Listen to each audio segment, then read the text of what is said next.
Bueno, aquí estamos nuevamente en Diálogo de Impacto. Les damos las gracias por estar con nosotros. Hoy vamos a analizar todo lo que se vivió parte de estas elecciones del 30 de noviembre. Y como les decía antes, vamos a tener que tener paciencia. Puede ser que se tarden 2, 3 semanas, puede ser que sea hasta el 30 de diciembre que se dé, que es la fecha límite para la declaratoria de las elecciones. Lo importante ahora es que debe privar el diálogo, la paz y la tranquilidad. Y ojalá que nos dejen comer los tamalitos y las torrejas en paz, porque es lo menos que queremos los hondureños. El pueblo salió masivamente a votar. ¿Qué es lo que ha sucedido? Vean ayer, Ana Paola Hall y Cosette López instalaron una sala pública de resultados porque la empresa tuvo problemas con el internet. Y ante la presión de los medios, ¿se acuerdan ustedes que nosotros estuvimos criticando? Porque yo decía, ¿por qué no salen y explican? Porque aquí el silencio es lo fatal. Tienen que salir.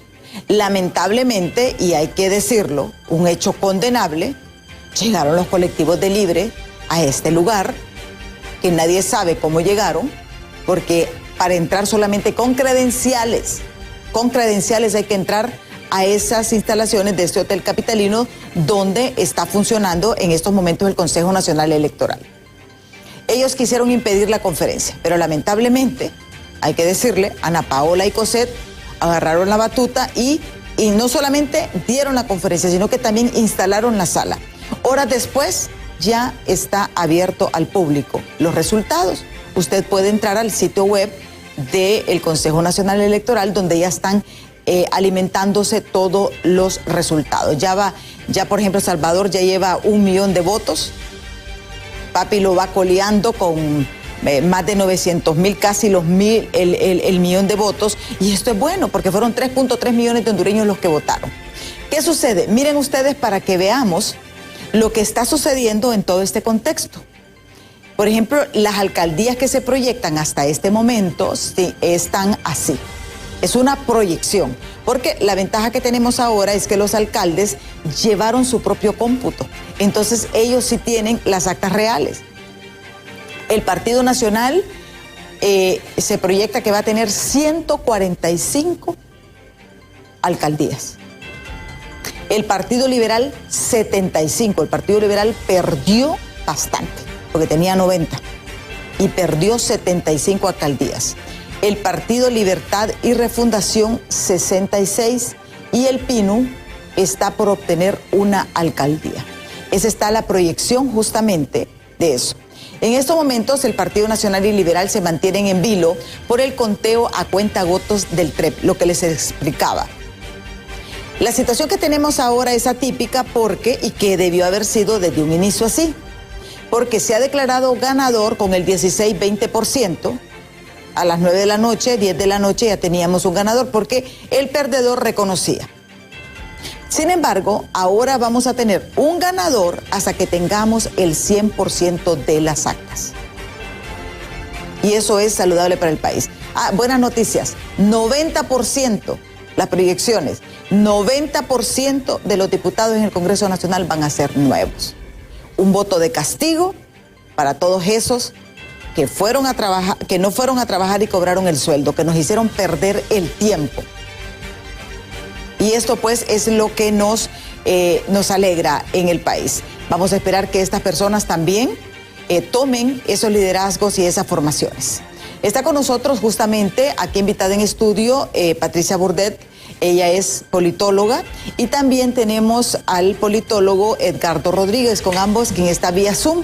Con ellos vamos a conversar y analizar todo lo que hemos vivido los hondureños, porque había mucha tensión. Gracias a Dios ahora ya hay tranquilidad en el país.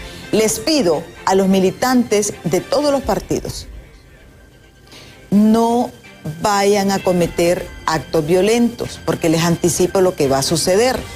Ustedes van a cometer un acto violento, los van a meter presos, y esos líderes se van a lavar las manos. Y van a quedar judicializados, van a perder sus trabajos. No vale la pena. No vale la pena. Porque la situación del país, aunque hay calma, pero también se está alerta.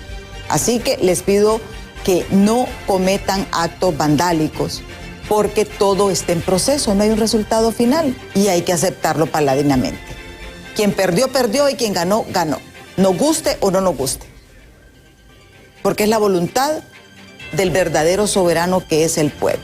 Antes de iniciar con nuestros invitados, veamos esta nota de nuestros compañeros de los noticieros Impacto. Con más de 30.000 observadores nacionales e internacionales, las elecciones generales fueron las más vigiladas en la historia del país. Organizaciones han destacado que el proceso se desarrolló dentro de los estándares internacionales de administración electoral y con el compromiso de la ciudadanía tras la asistencia masiva en las urnas. Entre los hallazgos encontrados están el 99% de las juntas receptoras de votos recibió la maleta electoral. Alta representación de los principales partidos en contienda. En más del 90% de las juntas receptoras estuvieron representados los tres principales partidos en contienda. Se registró un 96% de ambiente pacífico en las juntas receptoras. Algunas de las fallas técnicas fueron, aun cuando el 98% de las juntas receptoras de votos contaron con un lector biométrico, en el 39% se reportaron fallas para reconocer las huellas dactilares de los votantes. Reporte de casos aislados durante la labor de observación durante los procesos de escrutinio y transmisión.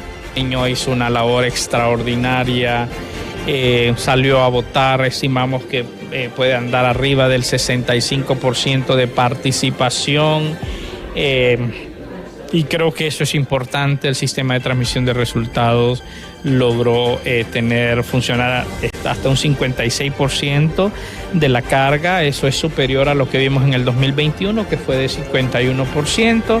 Obviamente ahora tenemos una dificultad, que hay un margen entre el Partido Liberal y el Partido Nacional. Diputados de la oposición señalan que la observación electoral jugó un rol predominante en la transparencia del proceso. Sin embargo, ahora todo está en manos de la institucionalidad al respetar la voluntad del pueblo expresado en las urnas. Los ciudadanos y la sociedad civil hacen su trabajo, pero la institucionalidad la riega. Entonces, hoy al Consejo Nacional Electoral, un llamado sumamente respetuoso de que el pueblo habló el pasado 30 de noviembre y lo único que les pedimos es que garanticen el respeto a la voluntad del soberano, que se cuente hasta el último voto y que gane no el que los dueños de los partidos decidan, sino que gane quien al pueblo le dio el voto de confianza. Pese a que la narrativa de miedo y zozobra se había apoderado de la población hondureña meses atrás, desde la titularidad del Colegio de Abogados de Honduras aplauden la baja cantidad de violencia política. Pues gracias a Dios no tuvimos un tema de violencia generalizada, fueron casos también bastante aislados. Lamentar lo que le ocurrió a algunos observadores internacionales, que de hecho dentro de estos casos aislados se encuentra el caso de ellos. Después, un tema de amplia convivencia ciudadana, incluso entre partidos opositores, únicamente con la presencia de 2 de los 3, pero cerraron los 3 y cumplieron con lo que manda la ley electoral y se cumplen con las reglas del juego. Ahora, hasta el momento, la contienda electoral se debate entre el candidato nacionalista Narria Fura y el liberal Salvador Narrala, donde solo uno tomará el poder en estas masivas e históricas elecciones. Con imágenes de Luis Sosa, les informó Gabriela Plata.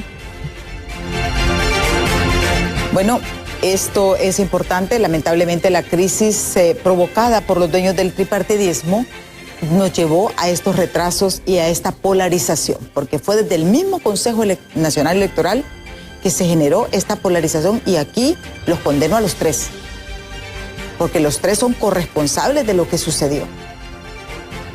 Pero bueno, son cosas que el pueblo va a juzgar, que los partidos van a tener que tomar decisiones, qué es lo que va a pasar. Pero lo importante es que se desarrollaron las elecciones pacíficamente.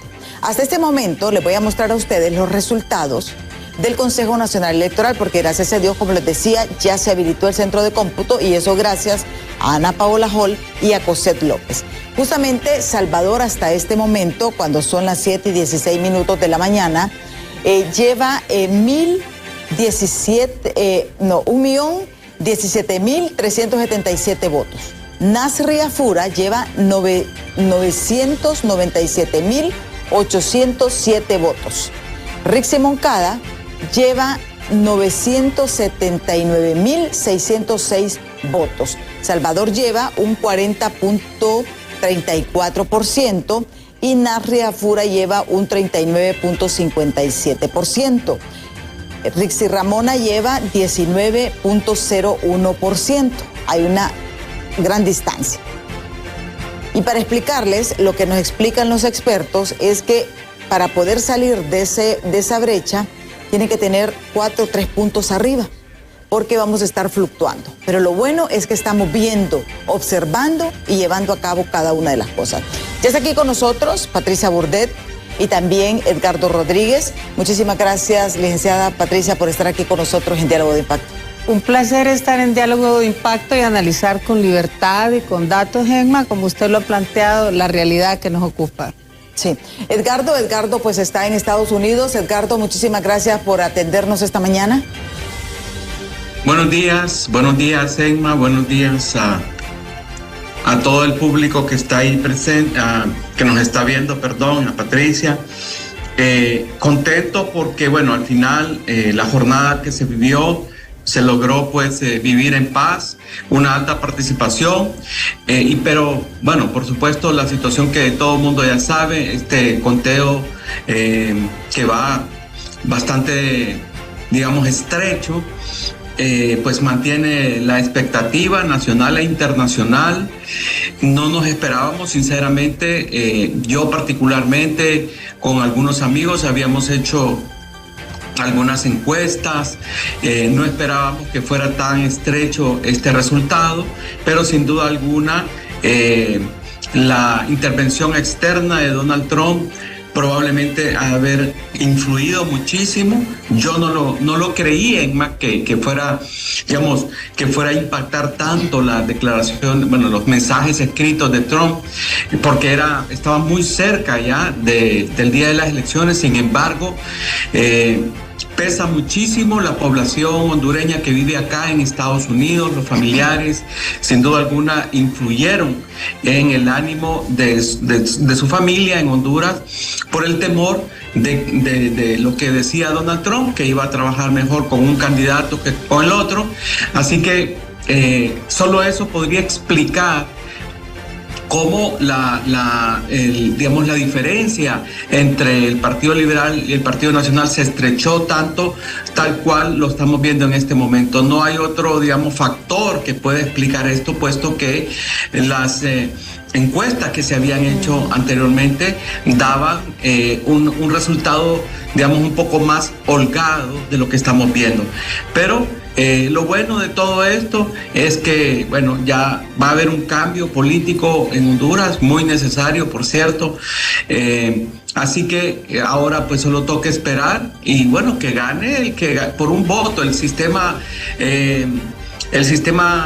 electoral que tenemos los hondureños es un sistema que por un voto puede ganarse la presidencia. Así que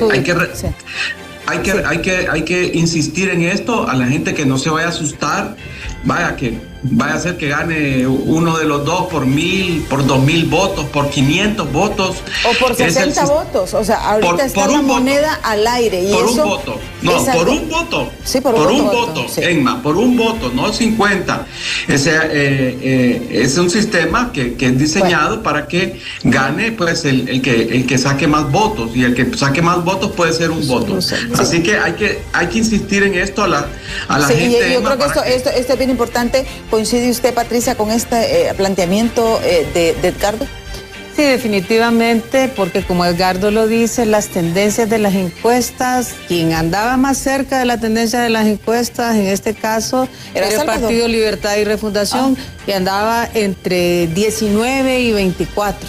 Pero el resto de los contrincantes tenían una distancia que favorecía a Salvador Nasralla, pero definitivamente este silencio electoral se rompió, como dice Edgardo, con el tema de un voto, y hay muerte súbita. Hay muerte súbita. ¿Hubo muerte súbita en este resultado electoral? Claro, porque no hay una diferencia de un 1, de un 5%, sino que un voto, como él bien lo dice, cambia las cosas. Ahora eso deja elecciones aprendidas muy importantes. Eso, yo creo que eso es lo más importante. ¿Cuáles son las lecciones aprendidas que nos deja este proceso electoral para los hondureños? Bueno, en cuanto al sistema electoral, el tema del balotaje creo que va subiendo de peso, ¿no? Aquí hay una distancia muy grande entre los dos partidos y Libertad y Refundación, que dejaría fuera, por ejemplo, si tuviéramos un ejercicio de balotaje validado por la ley, iríamos a una segunda contienda. Pero bueno, eso tiene sus características propias.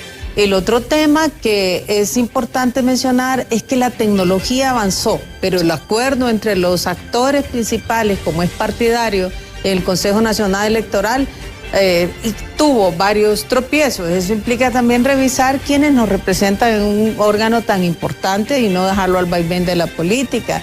Un tercer elemento es que definitivamente el tema de credibilidad o no, que se vio un poco entorpecido, tuvo una sorpresa del votante, y ahí estamos esperando con ansias los datos de la estructura de los votantes, porque está el tema del voto joven. Eso le iba a decir, yo me fijaba cuando yo fui a votar, me tocó votar un poquito tarde porque como estábamos trabajando, y yo me fijé, yo fui a votar como tipo 2 de la tarde más o menos, y yo me fijaba que iban grupos de jóvenes. Sí. O sea, el voto joven tomó decisión en esta contienda, en la tarde. Sí, fíjese que esa característica nos abre una brecha de análisis para más adelante cuando estén los datos.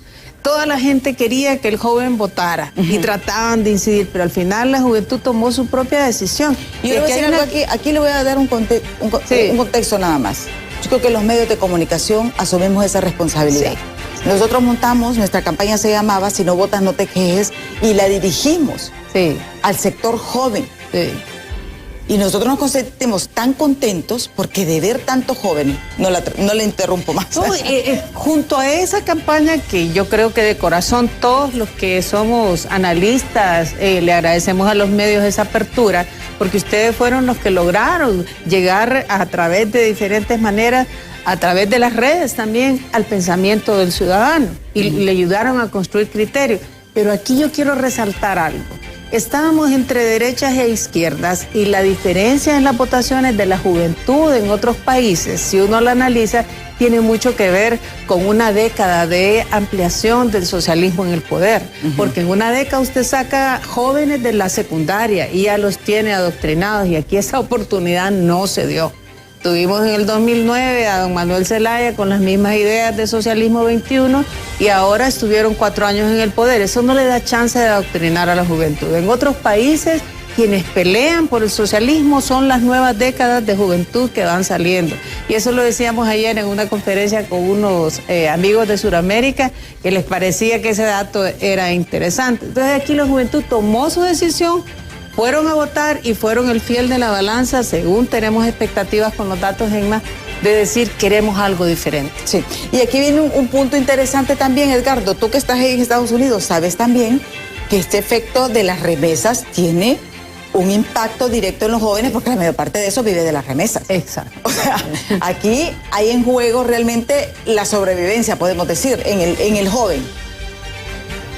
Sí, sin lugar a dudas, ese vínculo que hay entre Honduras y Estados Unidos, que algunos por cuestiones ideológicas quieren romperlo y se van a estrellar en un muro sólido, es una realidad, Emma. Y es interesante, este es un fenómeno sociopolítico digno de analizar, cómo ese vínculo entre la diáspora y el país no se rompe. Me da un sentimiento de ternura que cuando visito a mis amigos acá en Estados Unidos, Emma, todo el mundo pasa viendo todos los noticieros de Honduras. ¿Sí? Todo el mundo, vos vas a las casas y todo el mundo está te están viendo a vos, están viendo los noticieros, están viendo los programas de Honduras. O sea, es una cosa extraordinaria, por eso digna de análisis y de estudio. Y por eso yo dije en mi comentario anterior que definitivamente los mensajes del presidente Trump digamos, tuvieron un impacto hacia el candidato del Partido Nacional incuestionable. Yo reconozco que yo me equivoqué, Emma, yo no creí que hubiera tiempo suficiente para que influyera en el ánimo del votante. Sin embargo, me equivoqué y sí. Y te digo que sí porque, repito, a mí no me lo contaron, nosotros hicimos una encuesta y veíamos cómo estaban los números para las elecciones generales. Y, sin embargo, esto dio un vuelco impresionante. En cuestión de 4 días se dio vuelta, digamos, o cambió, mejor dicho, cambió el panorama. Así que el papel de Estados Unidos, no solamente como gobierno, sino que ese vínculo de las familias en Honduras y su vínculo con sus familiares en Estados Unidos. Yo he escuchado muchos testimonios acá de gente que me dice que cuando salieron los mensajes del presidente Trump, inmediatamente empezaron a hablar con sus familiares, a decirle, miren, vamos a perder la ayuda, o con el partido X vamos Trump a poder recuperar el TPS. Entonces, y la gente acá, pues es la que manda el dinero a Honduras, pues, y los familiares en Honduras escuchan y hasta obedecen, podría atreverme a decir. Así que es un factor digno de estudio más a fondo, esa influencia que puede tener los familiares acá en Estados Unidos y sus familiares en Honduras, y cómo esto hay que analizarlo bien, porque sin duda alguna son cerca de 2 millones, se ha dicho, entre documentados e indocumentados, y tienen influencia en Honduras. Definitivamente se ha demostrado en esta elección que hay una influencia en el proceso político, Emma. Sí.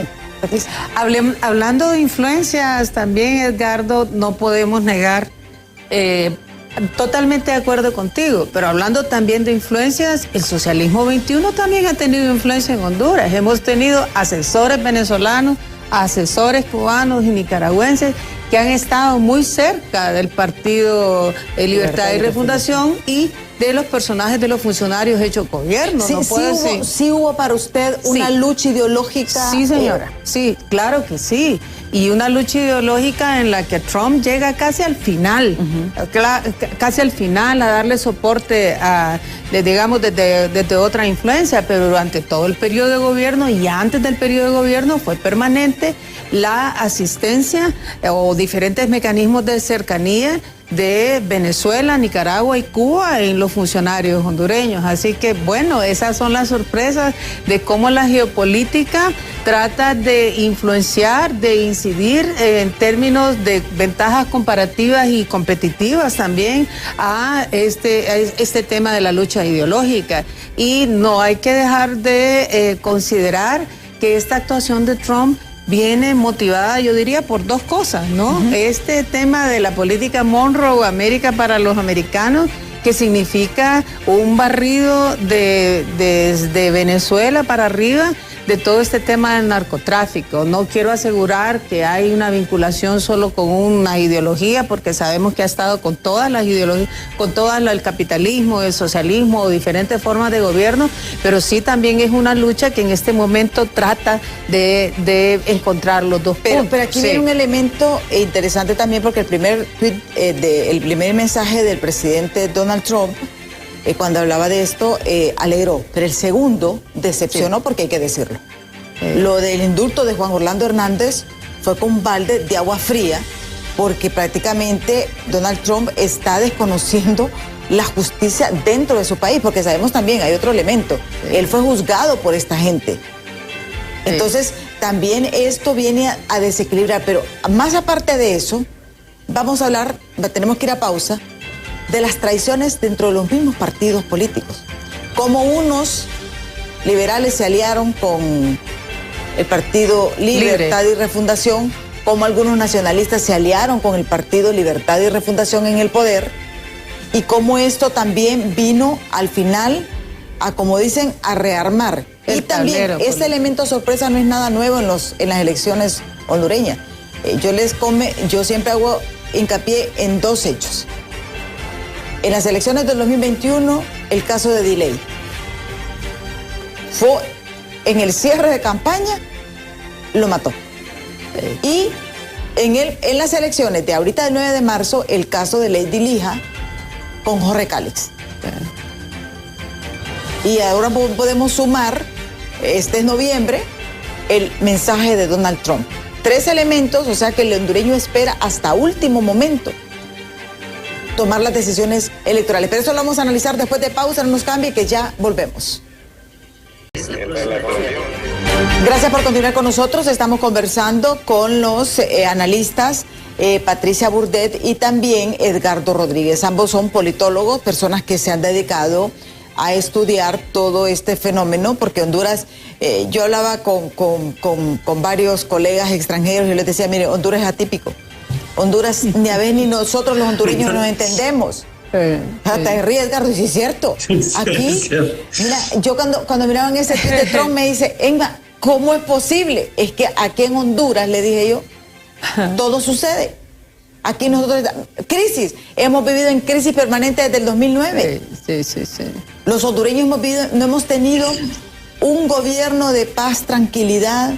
Sí. Y yo creo que al final todo eso, todo ese cúmulo de situaciones que hemos vivido, es por eso que tenemos este resultado. Es interesante, nuestros dos invitados coinciden en algo, que Donald Trump incidió en el resultado.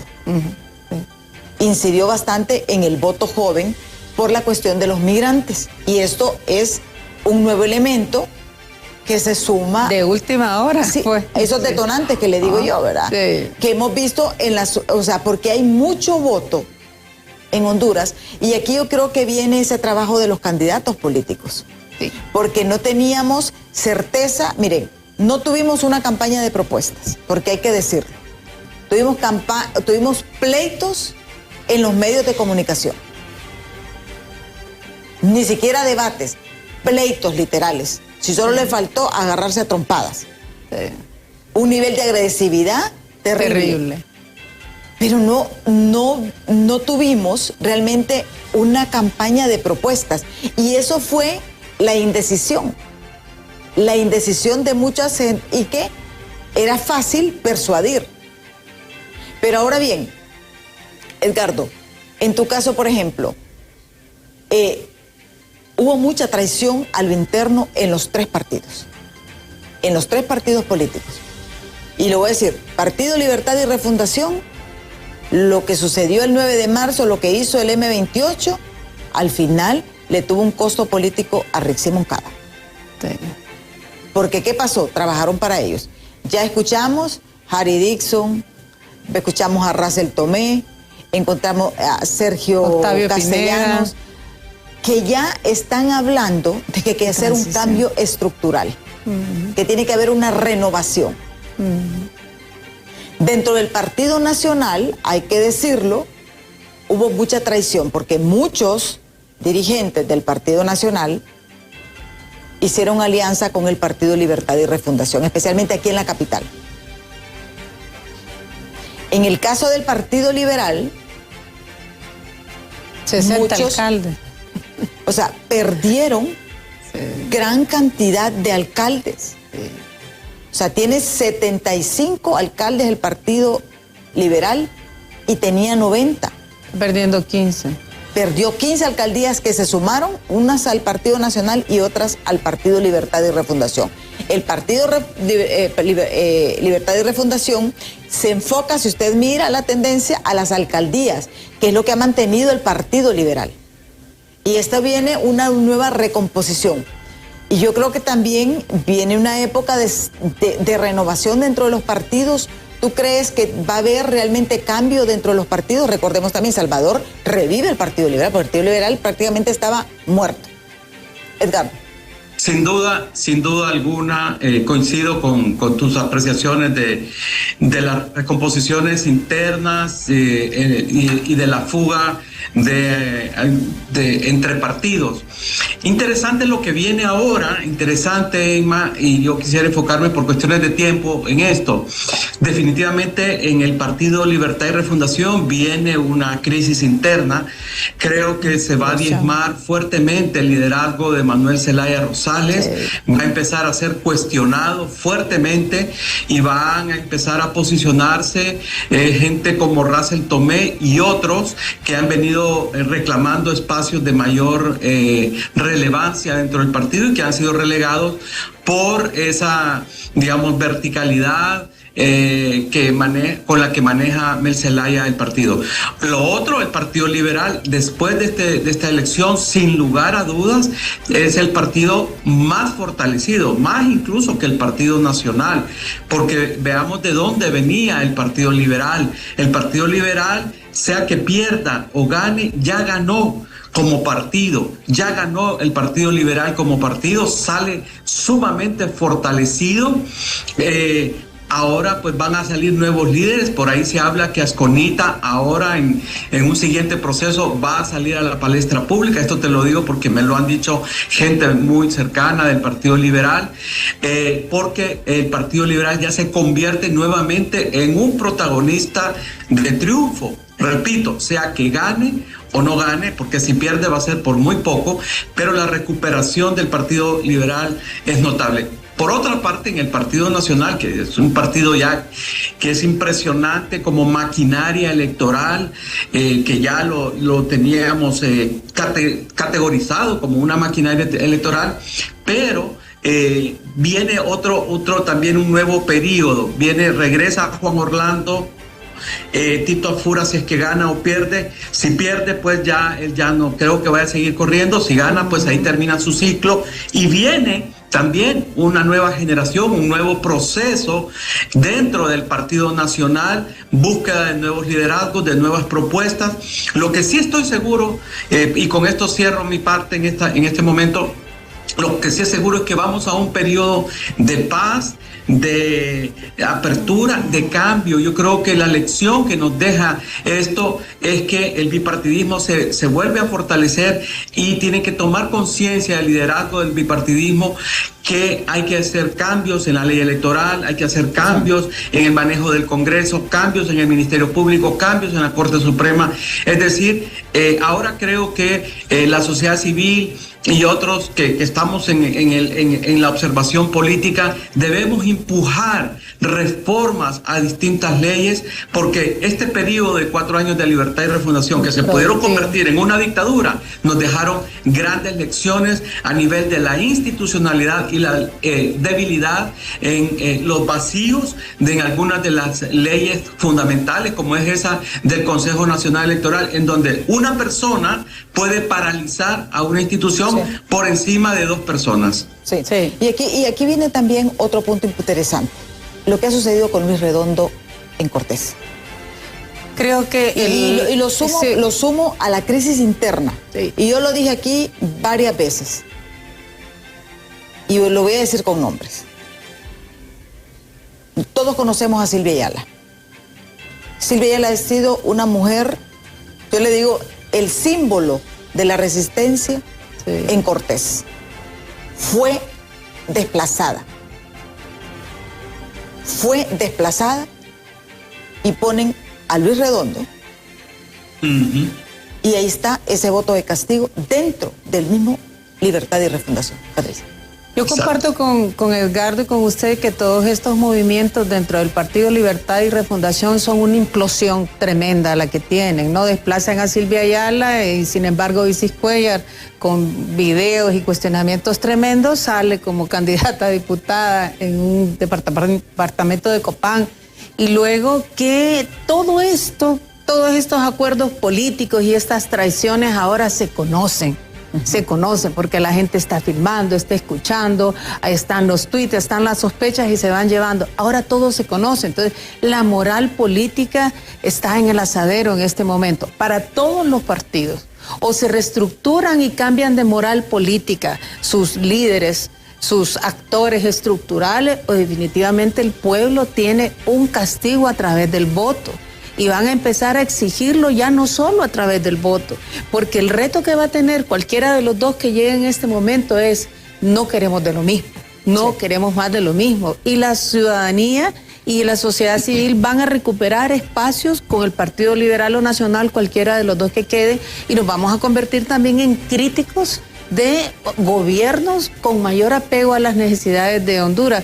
Y aquí yo quiero dejar claro que las necesidades del país son absolutamente claras, no necesitan inventar el agua tibia, están bien marcadas cuáles son las necesidades. Ahora, lo último que quiero mencionar sobre este bloque que estamos tocando, Emma, es que definitivamente nos hemos salvado por segunda vez del socialismo 21 en Honduras. Sí. Los 2009, de Sudamérica me decían, ¿cómo hicieron? Bueno, los medios de comunicación tuvieron abiertas, aún a pesar de amenazas, tuvieron abiertos sus canales, hubo mucha gente que nos atrevimos a hacer crítica constante y a valorar la ciudadanía fue tomando criterios. Y como le decía, aquí no hay una década de jóvenes que fundamente el socialismo 21. Entonces, Honduras se salvó por segunda vez de la instalación del socialismo 21. Y ese es un punto de quiebre para el socialismo en términos geopolíticos también, porque en Honduras sabemos cómo eliminar una ideología que no es conveniente y ahí Libre tendrá que ver cómo reacciona. Y aquí yo le comentaba, o sea,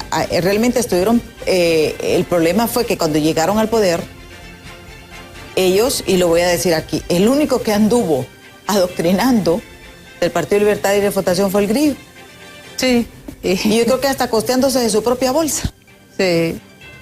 Se les olvidó porque, por completo, se dedicaron a andar en carros Prado, comprar casas en buenas zonas, vivir de la vida bien, andar con guardaespaldas, tener esos sueldos jugosos, y se olvidaron. Y la misma gente se los reclamó. Sí. La misma gente se los reclamó. Pero hay otro elemento interesante, y es que justamente las Fuerzas Armadas ya ha sacado un comunicado donde anuncian el retiro de 20 oficiales de la cúpula militar. Y está justamente aquí. Dice acuerdo GEMC SG 032-2025. El jefe del Estado Mayor Conjunto de las Fuerzas Armadas, en base al dictamen de 034-C1-2025 emitido por la Dirección de Recursos Humanos C1 del Estado Mayor Conjunto de las Fuerzas Armadas de fecha 27 de febrero del año 2025, dice, pasar a partir del 31 de diciembre del año 2025 la situación de baja en condición de retiro a 28 señores oficiales por cumplir 35 años de servicio, los que a continuación se nombran: General de División Roosevelt Leonel Hernández Aguilar, General de Brigada Osman René Barahona Alvarado, General de Brigada Dagoberto Moncada Zelaya, General de Brigada Tulio Armando Romero Palacios, General de Brigada Francisco Javier Serrano Alvarado, General de Brigada César Augusto Rosales Rubio, General de Brigada Guillermo Augusto Rosales Rubio, General de Brigada Oscar Orlando Castillo Cáceres, General de Brigada Max Alonso Hernández Marcia, General de Brigada Armando Martínez Rueda, General de Brigada Oscar Manuel Nájera Cárcamo, General de Brigada José Miguel Mejía Medina, General de Brigada Walter Iván Amador Lacayo, General de Brigada Naúm Canales Cruz, Coronel de Infantería D. Marco Valentín Barahona Fuentes, Coronel de Infantería Víctor Alonso Ponce Martínez, Coronel de Infantería Edwin Joel Galeas Oliva, Coronel de Infantería Norman Orlando Bustillo Lanza, Coronel de Infantería Ángel David Macoto Guzmán, Coronel de Infantería Selvin Ramón Zúñiga Mendoza, Coronel de Infantería Hewitt Steve Ale Leiva, Coronel de Artillería Francisco Javier Salgado Cámbar, Coronel de Aviación Jorge Alexi González Zúñiga, Coronel de Aviación Freddy Geraldo Obando Palomo. Estos son pues los 25 oficiales que estarían retirándose a partir del 31 de diciembre. ¿Qué va a pasar en las Fuerzas Armadas? ¿Qué es lo que prevé usted? Porque también jugó un rol bastante importante. Y lo comentábamos con Patricio antes de entrar al programa. Ella me decía algo. Roosevelt tenía como su jefa a la presidenta. Sí. Y yo creo que sabemos que ellos tienen que seguir lineamientos. Yo no justifico muchas acciones de él. Creo que se excedió en muchas cosas. Y yo creo que eso también, así como hablaba Edgardo y ustedes de las reformas políticas, también dentro de las Fuerzas Armadas creo que viene también ciertas modificaciones a las leyes. Absolutamente de acuerdo, Emma. Definitivamente jamás habíamos tenido que la jefatura de las Fuerzas Armadas durante un periodo electoral significara un motivo de presión tan fuerte, ¿no? Y ahí creo que comparto con ustedes que fueron muy desaguisadas las declaraciones de don Roosevelt y su comportamiento, como que siguió ese mecanismo de presión, de instrumentación política, y siento que la institucionalidad, a pesar de vaivenes tan fuertes, prevaleció y le decían, no, don Roosevelt, no, ese no es nuestro papel, no, y que esta actuación en estas elecciones se esperaba, toda la gente tenía la expectativa de cómo iban a actuar.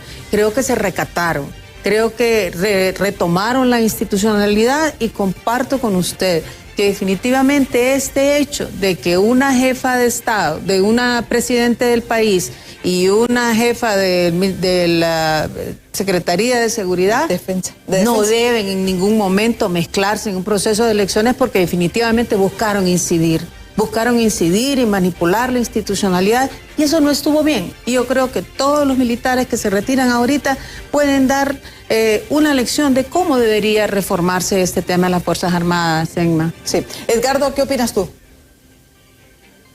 Voy a reiterar lo que dije anteriormente. Vamos a entrar, sea que gane el Partido Liberal Nacional, vamos a entrar en un periodo de paz, de calma, pero necesarias reformas, y yo les anticipo, Emma, y aquí sí voy a pedir tu apoyo como medio de comunicación. Vamos a juntarnos, amigos, gente que queremos bien a Honduras, que no tenemos un interés partidista, para promover reformas. Te lo digo, necesitamos reformas, y una de esas es a las Fuerzas Armadas. No es posible que tengamos unas Fuerzas Armadas que reciban más presupuesto que educación y salud. Eso tiene que terminar. Y esto solo te lo digo como entrada, como titular. Y paso a decirte, tienen que haber cambios importantes en la ley de las Fuerzas Armadas. No es posible que Roosevelt Hernández, que tiene que rendir cuentas ante la ley, ojo con esto, no es que se va al retiro tranquilo a gozar de los millones que ha recibido de la presidencia, etcétera, etcétera, y demás prebenda. No, tiene que rendir cuentas ante la justicia, pero nos deja una lección. ¿Cómo es posible que una persona o el Estado Mayor Conjunto estuvo a punto de robarnos la libertad y la democracia? Eso no puede suceder, pueblo hondureño. Y aquí hay que meterle colmillo a reformas a las Fuerzas Armadas. Y yo te digo, no podemos ser un país pobre, miserable, con unas Fuerzas Armadas de primer mundo en términos de presupuesto. Eso debe ir terminando. Aquí se le ha tenido temor a los militares. Basta ya de eso. Y este no es un discurso de izquierda, este es un discurso democrático, pensando en Honduras. Este papel que ha jugado, que ya se venía dando, porque yo sé que están pensando que en el periodo de Juan Orlando se manipuló, y es cierto, pero lo que hemos vivido hoy no tiene precedentes. Y esto nos tiene que llamar a reflexión. Esa ley de la Fuerza Armada hay que reformarla. El papel, ¿cómo se pone a enfrentar Roosevelt Hernández al Consejo Nacional Electoral cuando él es un subalterno en materia electoral del Consejo? Aquí hay algo que no está funcionando, y por lo tanto, Emma, el próximo año y los próximos 4 años que vamos a vivir en un periodo de libertad, que vamos a poder hablar así como estamos hablando ahora, vamos a exigir reformas. Esa ley electoral hay que reformarla, repito. No puede ser que una persona sea más que 2 personas propietarias en el Consejo Nacional Electoral y en el Tribunal de Justicia. Ese es un anacronismo, ese es algo que no puede suceder. Eso solo para mencionar una cosa y no hablar, digamos, de la segunda vuelta que decía Patricia, que creo que cada vez toma más peso. Eso, entre otras cosas, para referirme a las Fuerzas Armadas, hay que entrar a reformas profundas a las Fuerzas Armadas, que hoy se volvieron un poder. Tienen empresas, tienen bancos, tienen universidades, o sea, su papel ya se degeneró el papel de las Fuerzas Armadas, y ahora quieren mira, que hasta me estoy riendo porque nunca me imaginé. Conozco a Edgardo desde hace mucho tiempo. Así es. Y nunca me imaginé oírte pedir que le quitaran todo ese poder a las Fuerzas Armadas. Porque confiábamos, ahí hay que decirlo. Sí. Las Fuerzas Armadas era de las instituciones que el pueblo hondureño más confiaba. Así es. Cayeron por el piso. Sí. Estamos finalizando el programa. Edgardo, brevemente, tu mensaje final. No, mi mensaje, reitero, ha sido una gran lección lo que hemos vivido de civismo por parte del pueblo hondureño. Como decías tú, hay que tener paciencia. Esto hasta que se cuente la última acta se va a saber quién gana, y sea que gane Partido Liberal o Nacional, viene un periodo de paz, de tranquilidad, volverá la inversión nacional extranjera, y a la sociedad civil hay que trabajar por cambios importantes en leyes importantes en el país. Muchas gracias, Emma. Saludo a Patricia, al pueblo hondureño, y nos veremos en las próximas semanas. Y si no te veo, feliz Navidad y próspero año nuevo, Emma. Sí, Patricia, brevemente tu mensaje final.